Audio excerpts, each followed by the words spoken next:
কোথায় গেল সাম্য মৈত্রী, কোথায় স্বাধীনতা, কোথায় গেল ন্যায় বিচার, কোথায় মানবতা কিংবা মর্যাদা? ব্রিটিশ অস্ত্রে খেলাম গুলি, শহীদ যাত্রা শুরু, পাক বুলেটে হত্যাযজ্ঞ, নৃশংসতার শুরু। 52, 62, 66, 69 রক্তে লেখা হলো, 71 এসে বাঙালি স্বাধীনতা পেল। কথা ছিল সাম্য, মানবিক মর্যাদা আর সামাজিক ন্যায় বিচার পাবে সবাই। ঘুম ভেঙে দেখি এসব শুধু মুখের বলি, বাস্তবেতে নাই।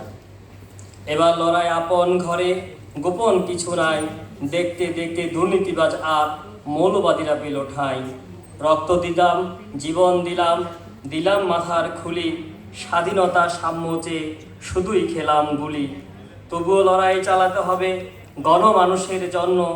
সুখ সমৃদ্ধি সাম্য মুক্তি যতক্ষণ না হয় অগ্রগণ্য। সকলকে ধন্যবাদ।